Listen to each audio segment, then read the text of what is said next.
أما الذين آمنوا فيعلمون أنه الحق من ربهم وأما الذين كفروا فيقولون ماذا أراد الله بهذا مثلا يضل به كثيرا ويهدي به كثيرا وما يضل به إلا الفاسقين صدق الله العظيم۔ یہ سورہ بقرہ کی 26ویں آیت ہے۔ اس کی تشریح تو کچھ آ چکی ہے کہ جب اللہ تبارک تعالیٰ نے قرآن پاک میں کفار کی اور ان کے بتوں کی مثالیں دے دی تو اس پر ان لوگوں نے یہ اعتراض کیا کہ اگر یہ اللہ تعالیٰ کا کلام ہوتا تو اس میں ان حقیر چیزوں کا تذکرہ نہیں ہوتا، جیسے مکھی ہے، مچھر ہے، یہ چھوٹے چھوٹے کیڑے مکوڑے ہیں۔ گویا وہ کہنا یہ چاہتے تھے یہ اللہ تعالیٰ کا کلام نہیں ہے، کیوں اللہ کی یہ شان کی اور عظمت کے خلاف ہے کہ اللہ تعالیٰ کا کلام ہو اور چھوٹی چھوٹی چیزوں کا تذکرہ ہو۔ تو اس کا جواب اللہ تبارک تعالیٰ نے دے دیا، یہ کوئی شرم کی بات نہیں ہے، یہ اصل بندوں کو سمجھانا ہے، اور مثال کے ذریعے سے مشکل مضمون بھی فوراً سمجھ میں آ جاتا ہے، عام آدمی بھی سمجھتے ہیں۔ اس لیے کہ قرآن پاک جب نازل ہوتا تھا اس کے مخاطب صرف کوئی خاص نہیں تھے، عوام بھی، اس لیے اللہ تبارک تعالیٰ اسی اعتبار سے کلام فرماتے تھے۔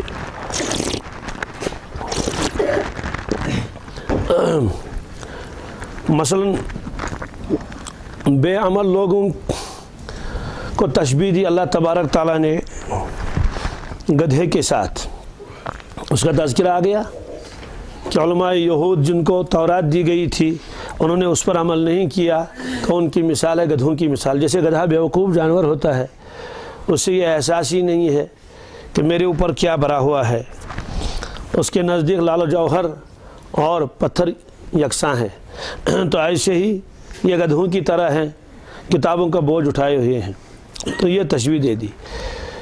اسی طرح سے حقارت کے اندر بتوں کو تشبیہ دے دی، کہیں مکڑے کے ساتھ کہیں اور چیزوں کے ساتھ۔ اس کا مطلب یہ نہیں ہے کہ صرف اللہ تبارک تعالیٰ نے یہی مثالیں دے دی، کفار کی مثال نہیں، ایمان والوں کی مثالیں بھی دے دی قرآن پاک میں کہ ایمان والے کی مثال ایسی ہے اور ایسی ہے۔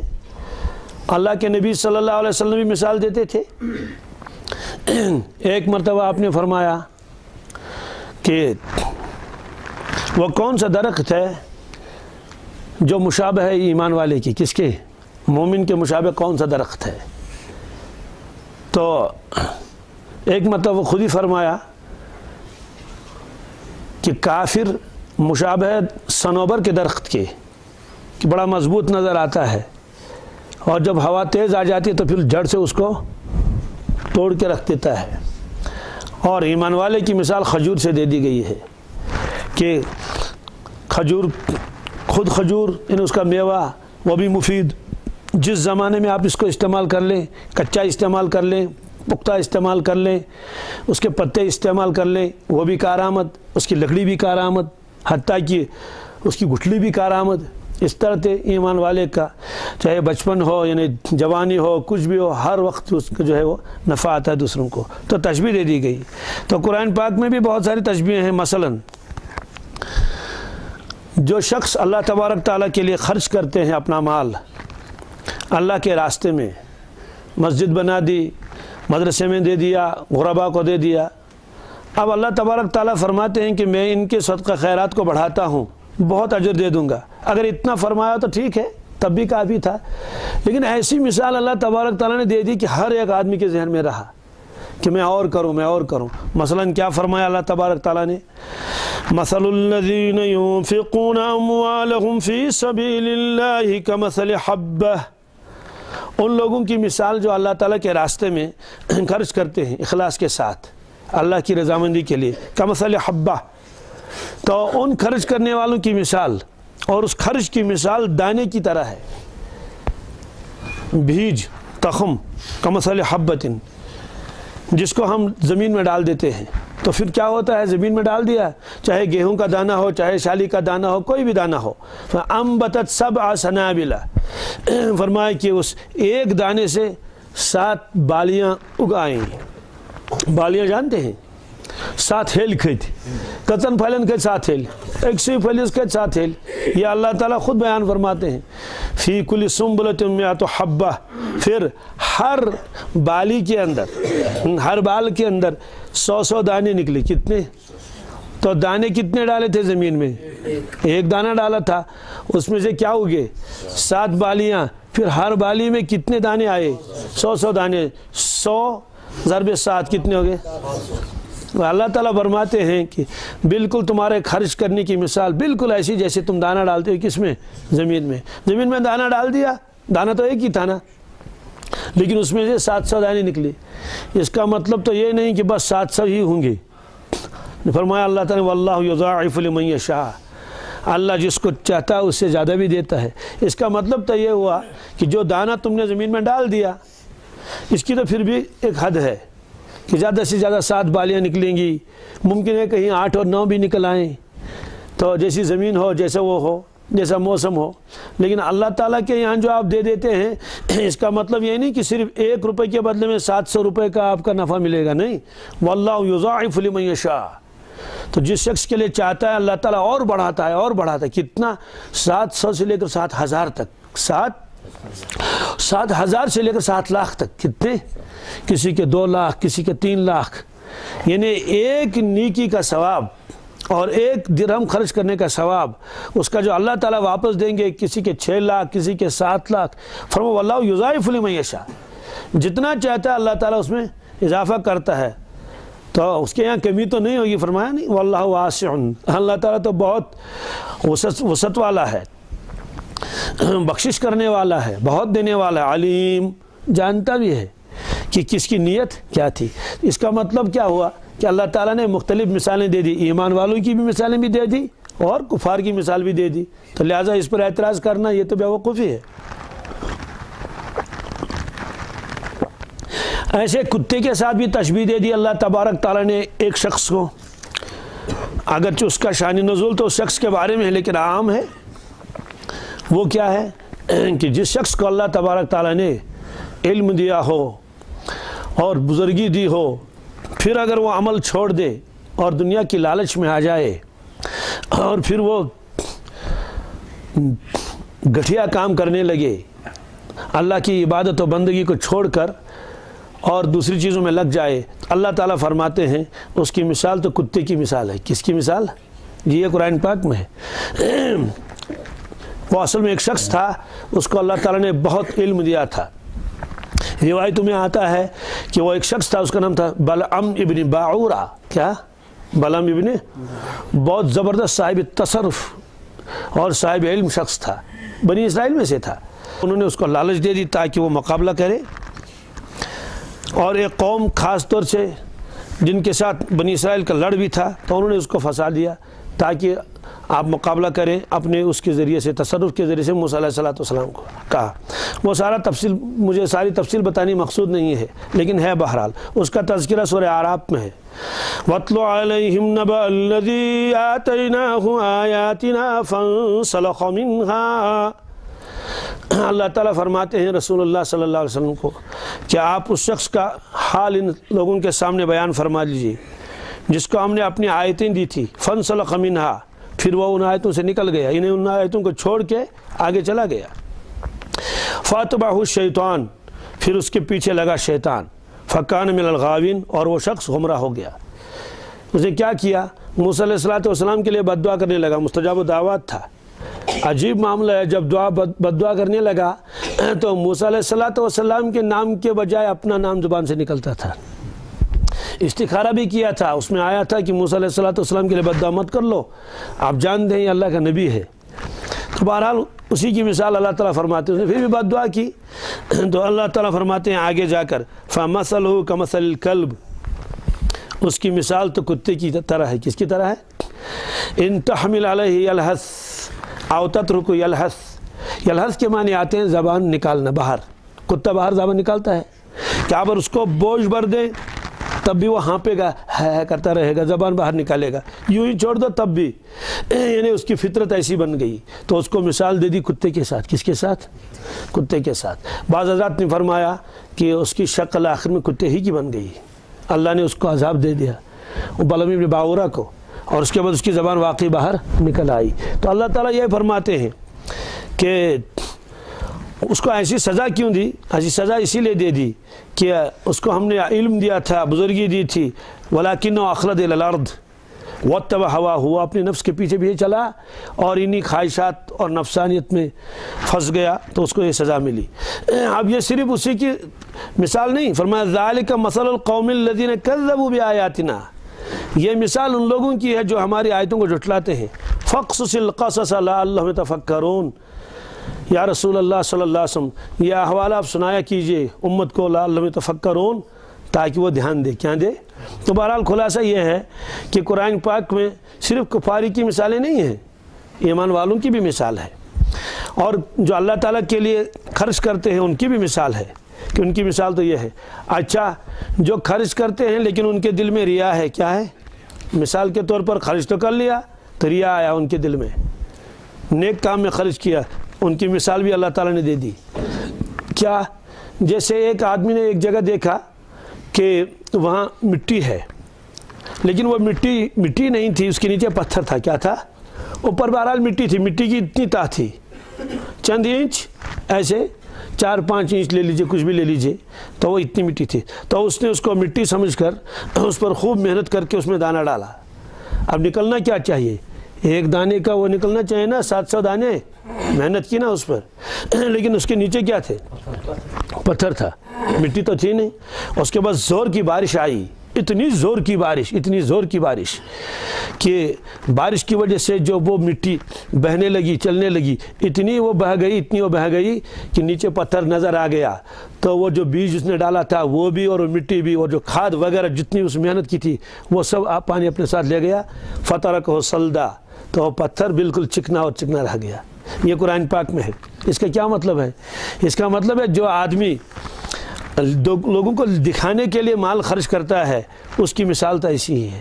یہ فرمایا اللہ تعالیٰ نے، فَمَثَلُهُ كَمَثَلِ صَفْوَانٍ، تو اس کی مثال صاف و شفاف پتھر کی سی ہے، علیہ ترابن، اس پتھر کے اوپر کیا تھی؟ مٹی، تو اس شخص نے اسی پر دانہ ڈال دیا، اب ڈال دیا دانہ، فَأَصَابَهُ وَابِلٌ، اس کے بعد زور کی بارش آئی، فَتَرَكَهُ صَلْدًا، صلدہ کے معنی آتے بالکل صاف و شفاف کر کے اس کو چھوڑ دیا، بالکل اس پر نشانہ بھی نہیں رہا، کس کا؟ مٹی کا۔ تو بھیج کہاں رہا؟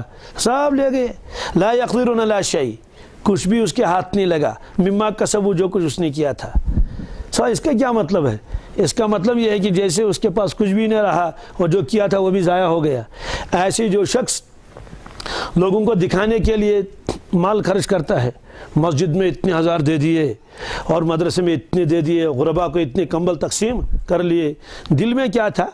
دل میں یہ تھا لوگ مجھے کہیں گے تو بڑا سخی ہے امدت یوتھ۔ اللہ تعالیٰ فرماتے ہیں اس کی مثال ایسی ہے، اس کی مثال کچھ بھی پلے نہیں پڑا، جو گیا وہ بھی گیا، تو راس المال کچھ بھی نہیں، وہاں رہا ہی نہیں کچھ، سب شفاف ہو گیا۔ اب مجھے بتائیے، یہ مثال اگر کوئی ریاکار سنے گا، سمجھا کہ نہیں، یا اس قرآن پاک کی آیت کو پڑھ لے، تو کیا وہ ریاکار اس ریا سے واپس نہیں پھرے گا؟ توبہ نہیں کرے گا؟ وہ کہے گا تو مجھے تو کچھ بھی پلے نہیں پڑے گا، تو سب نکل گیا۔ اور الٹا اس کے اوپر پھر پکڑ بھی ہے کہ ثواب تو کچھ بھی نہیں، اور اس کا الٹا جو اس پر گناہ، جیسے حدیث پاک میں آتا ہے، ریاکاروں کو لایا جائے گا، اس میں ایک عالم کا تذکرہ، شہید کا تذکرہ، سخی کا تذکرہ، بہت نیک کام انہوں نے کیے ہیں، لیکن تینوں کے لیے یہی ہوگا کہ یہ سب کام تم نے کیے لیکن اپنی مشہوری کے لیے۔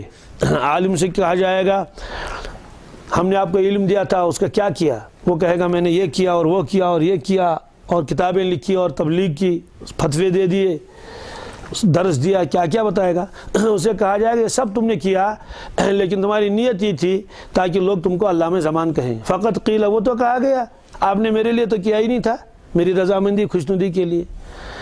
تو شہید کو لایا جائے گا، آپ نے کیا کیا؟ میرے دین کے لیے۔ وہ کہے گا میں نے جان دے دی. ظاہر سی بات ہے، جان دینا تو یہ کوئی معمولی بات تو ہے نہیں. وقت والا تو وقت دیتا ہے، جان والا تو جان ہی دے دی، وہاں تو کچھ رہا ہی نہیں. تو اس سے بھی کہا جائے گا کذبت، جھوٹ بول رہے ہو، یہ تم نے سب کیا لیکن میرے لیے نہیں کیا. اس لیے کیا لوگ آپ کو کیا کہیں، غازی کہیں، بہادر کہیں، بہت ہی لڑنے میں ماہر کہیں، اور کیا کیا کہیں، تو مجاہد کہیں. تو فقط قیل وہ تو کہا گیا، میرے پاس تو کچھ بھی نہیں. سخی کو لایا جائے گا، میں نے آپ کو مال دیا تھا، اس کا کیا کیا؟ وہ کہے گا کہ میں نے یہ کیا اور وہ کیا، مسجدیں بنائی اور مدرسوں میں چندہ دے دیا، اور غربا اور یتامہ اور مساکین کو میں نے فنڈ دے دیے، وہ کیا. تو اسے کہا جائے گا کہ کذبت، تو بھی جھوٹ بول رہا ہے. حالانکہ یہ سب لوگ تو صحیح بول رہے ہیں، لیکن اللہ فرمایا جھوٹ بول رہا ہے. کیوں؟ یہ تم نے میرے لیے نہیں کیا. اگر میرے لیے ہوتا تو تب تو سچ تھا، کیونکہ انہوں نے کہا نا اس کو سوری کا نہیں خاطر، چاہنے کی خاطر. جھوٹ بول رہے ہو، میرے لیے نہیں کیا تھا، تم نے اس لیے کیا تھا تاکہ آپ کو لوگ سخی کہیں. لیقال لک انہ جواد، کہ اس کو سخی کہا جائے. فقط قیل، وہ تو کہا گیا. اس لیے تینوں کو رسی سے باندھ کے گھسیٹ کے دوزخ میں ڈال دیا جائے گا. تو یہ مثالیں اللہ تبارک تعالیٰ نے بیان فرمائی ہیں. اخلاص کے ساتھ خرچ کرنے کا کیا ثواب ہے اور ریا کے ساتھ اس کا وبال کیا ہے؟ تو بتائیے. اب مثال دینے سے مضمون واضح ہو جاتا نہیں ہوتا ہے. یہ اللہ تعالیٰ نے مثالیں دے دی ہیں. تو ان کا جواب اللہ تعالیٰ نے دیا، ان اللہ لا یستحیی، اللہ تبارک تعالیٰ حیا نہیں فرماتے ہیں، ان یضرب مثلا ما بعودہ، کہ وہ مثال بیان کریں. مثلا ما، کوئی بھی مثال کہیں بیان کریں. بعودتاً، بعودتاً یہ اس کو عطف بیان بھی کہتے ہیں، مثلا سے عطف بیان ہے، یا یضرب کا مفعول ہے. ترکیب کے اعتبار سے، علم کے اعتبار سے تو وہ بھی ہے اور یہ بھی ہے. اس کا کیا مطلب ہے کہ اللہ تبارک تعالیٰ شرماتے نہیں، یعنی شرم کی وجہ سے وہ اس مثال کو چھوڑ دیں. لوگ کیا کہیں گے؟ اللہ تعالیٰ نے فرمایا میں ایسا نہیں کر سکتا، بلکہ میں ایسی مثال ضرور بیان کروں گا. فما فوقہا، فما فوقہا کے معنی آتے ہیں فوق. اس کا مطلب یہ ہے کہ اللہ تبارک تعالیٰ تو مچھر کی مثال بھی اس نے نہیں چھوڑی. اگر مچھر سے بڑی کوئی چیز ہوگی اس کی مثال کیسے چھوڑ دے گا؟ جب حقیر جانور کی مثال بتا دی، اس سے بڑا جانور کوئی ہوگا تو اس کی مثال کیوں نہیں دیں گے؟ جیسے کتے کی مثال ابھی آئی، مکڑی کی مثال آئی، مکھی کی مثال بھی آ گئی اس سے پہلے والے درس میں. ایک ترجمہ یہ ہے. دوسرا فما فوقا کا ترجمہ ہے کہ مچھر، یہ جتنا بڑا مچھر ہے، اگر چھوٹائی میں، حقارت میں، کمزوری میں اس سے زیادہ بھی ہو، یعنی مچھر یا اس سے زیادہ چھوٹا، اس سے زیادہ چھوٹا کوئی بھی جانور ہو، کوئی بھی مثال ہو، اللہ تعالیٰ اس مثال کو بیان کرنے سے شرماتے نہیں ہے، بلکہ اللہ تعالیٰ کو تو وہ مثال بیان کرنی ہی ہے. اب علمی اعتبار سے یہاں ایک بات آ گئی، تھوڑا سا میں اس کی طرف اشارہ کر لوں گا. یہاں ان اللہ لا یستحیی ان یضرب، جی ان یضرب مثلا ما، یہاں ضربہ کا لفظ آیا. ضربہ یضرب ضربن کے معنی مارنا، لیکن قرآن پاک کی شان یہ ہے ایک ایک لفظ کے 50 معنی آ جاتے ہیں. بعض حضرات نے لکھا ضرب یضرب کے 66 معنی آتے ہیں. کتنے؟ جی قرآن پاک میں بھی بہت ہے. مثلا ضرب کا یضرب ہر جگہ مارنا نہیں ہے، مارنے کا بھی اس کا ترجمہ ہے الگ الگ. یہاں مارنا ترجمہ نہیں کریں گے، یہاں ترجمہ کریں گے بیان کرنا. کیا کہ اللہ تبارک تعالیٰ مثال بیان کرنے سے شرماتے نہیں. یہاں بیان کرنا ترجمہ کریں گے. ضرب یضرب مانے ذرا بھی بیان کرنا. مثلا قرآن پاک میں ہے وَضْرِبْ لَهُمْ مَثَلًا أَصْحَابَ الْقَرْيَةِ، وَضْرِبْ لَهُمْ مَثَلًا،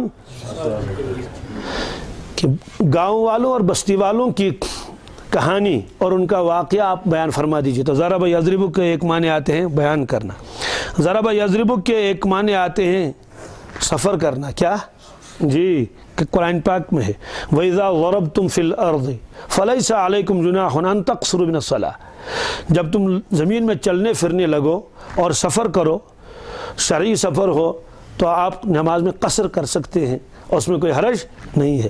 تو ضرب یضرب کے معنی آتے ہیں ایک چلنا اور گھومنا. اسی طرح سے قرآن پاک میں ہے وَآخَرُونَ يَضْرِبُونَ فِي الْأَرْضِ، ایک جماعت کاروبار کے سلسلے میں زمین میں چکر لگاتی ہے ایک جماعت اور گھومتے پھرتے ہیں. تو ضرب یضرب کے معنی گھومنا پھرنا، سفر کرنا، چکر لگانا۔ اسی طرح سے ضرب یضرب کے معنی آتے ہیں پردہ ڈالنا، کیا؟ یا تھپکی دینا۔ تھپکی جانتے ہیں نا، تھاپ تھاپ پڑھ دن۔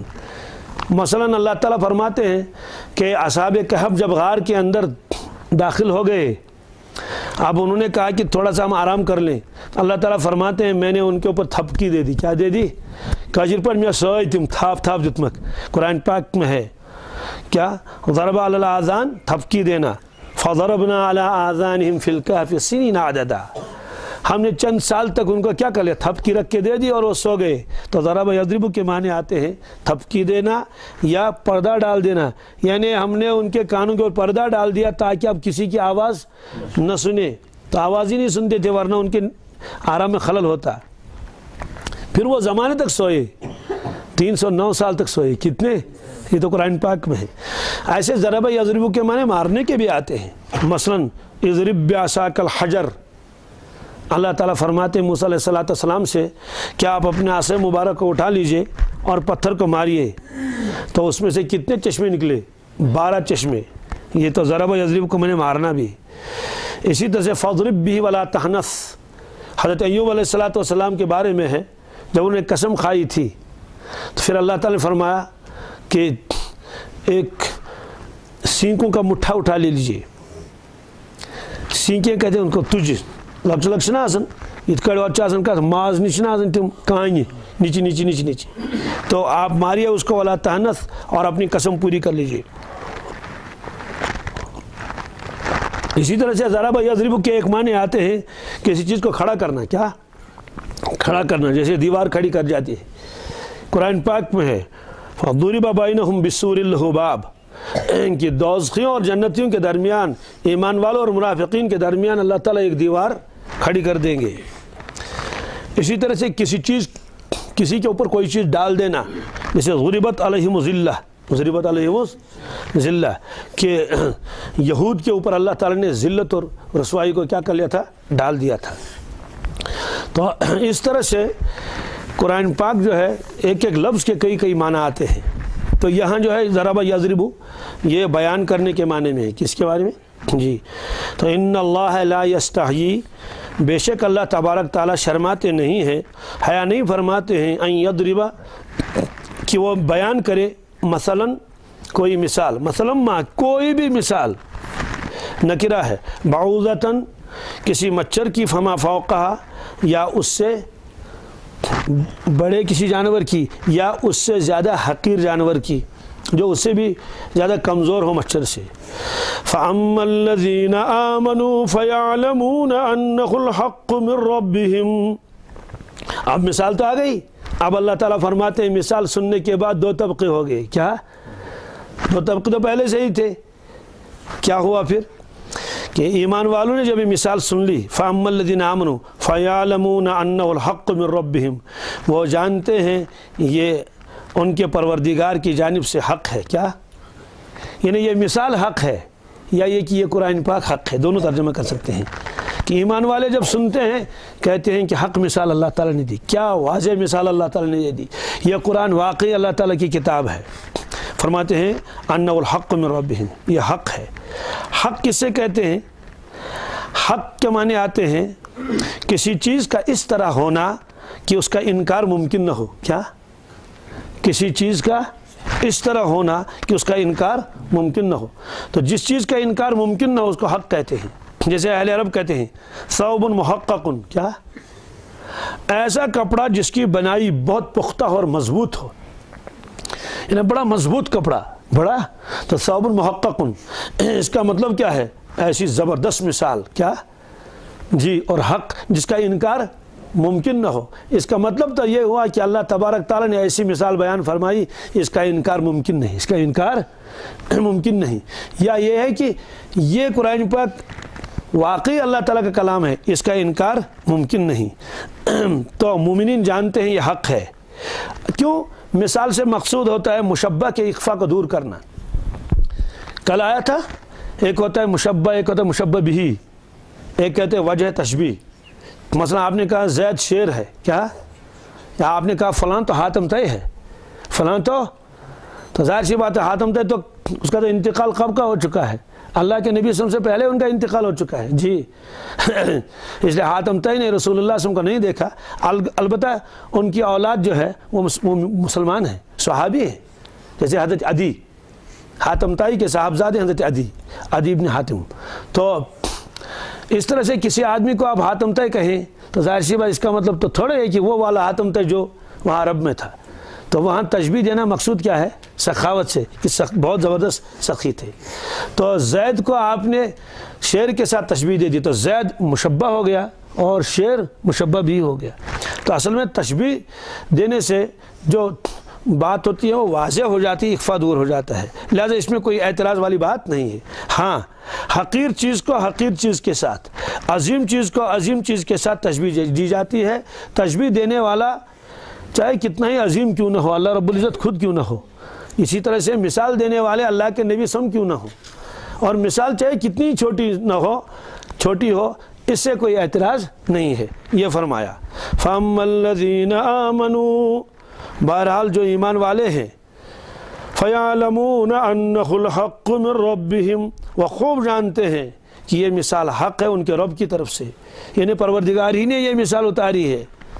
وَأَمَّا الَّذِينَ كَفَرُوا فَيَقُولُونَ مَاذَا أَرَادَ اللَّهُ بِهَذَا مَثَلًا، وَأَمَّا الَّذِينَ كَفَرُوا، بہرحال جو لوگ کافر ہیں وہ جب یہ مثال سنتے ہیں تو کیا کہتے ہیں؟ فیقولون، وہ کہتے ہیں ماذا اراد اللہ بہذا مثلا، ارے اللہ تبارک تعالیٰ کو اس مثال کے ذکر کرنے سے کیا فائدہ ہے، کیا ارادہ کیا اللہ تبارک تعالیٰ نے؟ اس کا مطلب تو یہ ہے کہ یہ مثال کا تفصیل خدای بیان کریں، اس نے خدای سے مثال ماذا اراد اللہ بہذا مثلا، کہ کیا ارادہ کیا اللہ تعالیٰ نے اس مثال کے ذکر کرنے سے۔ اب اس کا جواب اللہ تعالیٰ فرماتے ہیں مثال تو دے دی اللہ تعالیٰ نے، بے شمار لوگوں کو تو ہدایت ملی، بے شمار لوگ تو گمراہ ہو گئے۔ ہدایت کس کو ملی؟ ایمان والوں کو، کیونکہ ایمان والوں نے کہا نا یہ تو واقعی مثال ہے۔ تو اب جتنا قرآن پاک اور نازل ہوتا رہا، ایمان والے اس کو مانتے رہے تو نفع پہنچا نہیں پہنچا، ان کو اور ہدایت مل گئی، اور ہدایت کے درجات کتنے ہیں۔ اور کافر ہر مثال پر اعتراض کرتا رہا، ہر مثال پر اعتراض کرتا رہا، اس کے بعد مثال کے ساتھ اور جو قرآن پاک جتنا نازل ہوا اس کا بھی انکار کرتے رہے۔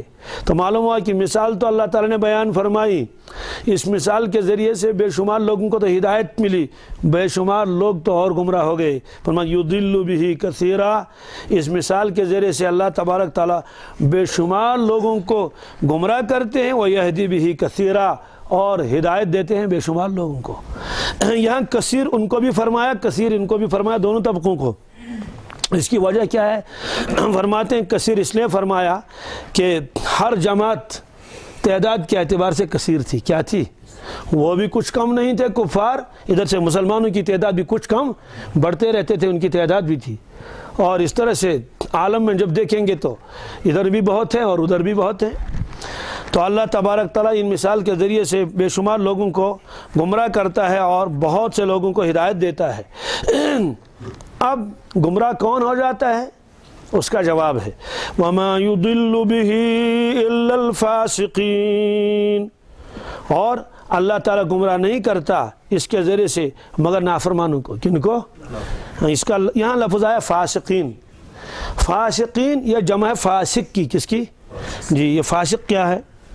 فاسق یہ اسم فاعل کا صیغہ ہے، جیسے ناصر، جیسے کاتب، ایسے فاسق۔ یہ فاسق کہاں سے نکلا ہے؟ اصل میں اہل عرب وہ بولتے ہیں فسقت الرطبۃ، فسقت الرطبہ۔ کیا مطلب ہے؟ آپ نے دیکھا ہوگا کہ بہت ساری چیزیں ایسی ہوتی ہیں جو چھلکے کے اندر رہتی ہیں۔ کس کے اندر؟ جیسے راجماش، اندر راجماش ہے، اوپر سے چھلکا ہے، اندر مٹر ہے، اوپر سے چھلکا ہے۔ ایسے اخروٹ ہے، اوپر سے چھلکا ہے، اندر اخروٹ ہے۔ ایک تو وہ اخروٹ ہو جو بازار میں آپ دیکھتے ہیں، خریدتے ہیں۔ یہ مثال تو باہر والے تو نہیں سمجھ سکیں گے، لیکن کشمیریوں کو تو خوب معلوم ہے کہ چھلکے کے اوپر اور ایک چھلکا، چھلکے کے اوپر اور ایک چھلکا ہوتا ہے۔ یہ تو گولڈ وننس کیا سن جی۔ تو ان لوگوں کے ذہن میں یہ نہیں رہتا ہے کہ جنہوں نے دیکھا ہی نہیں، وہ سمجھتے ہیں کہ یہ اخروٹ ایسے ہی شاید لٹک رہے ہوں۔ کس پر؟ درختوں کے اوپر، پیڑ کے اوپر، آپ صرف وہ اس کو توڑ لیں اور کھا لیں، لیکن ان کو جب بتا دیا جاتا ہے کہ نہیں اس کور کے اوپر اور ایک کور ہوتا ہے اور وہ بہت موٹا ہوتا ہے، اس کو اتارنا پڑتا ہے، تو دیکھے بغیر تو ان کی سمجھ میں تو آتا نہیں۔ آپ دیکھیے کہ یہ کور جو ہے یہ پوری طرح سے اس نے گھیر لیا ہوتا ہے اس کو، جیسے اخروٹ کے اوپر وہ کور ہے۔ اب ہوتا کیا ہے کہ آہستہ آہستہ آہستہ آہستہ جب وہ پختہ ہو جاتا ہے تو اور دیر ہو جاتی ہے تو وہ جو اس کے اوپر کور ہے وہ کور الگ رہتا ہے اور وہ اخروٹ وہاں بیچ میں سے نکل آ جاتا ہے۔ درختوں کے اوپر سے اخروٹ گر جاتے ہیں، ہمارے لیے اس مثال کو سمجھنا کچھ بھی دشوار نہیں، دیکھتے رہتے ہیں۔ اب ہوا کیا، وہ اخروٹ اپنے چھلکے سے باہر آ گیا، چھلکا وہیں رہا، اخروٹ نکل گیا، بادام کا چھلکا وہیں رہا اور خود بادام ہے نا باہر نکل آ گیا، تو وہ اوپر جو نرم نرم چھلکا وہ تو وہیں رہ گیا درخت پر ہی۔ تو اس وقت وہ کہتے تھے فسقط رطبہ،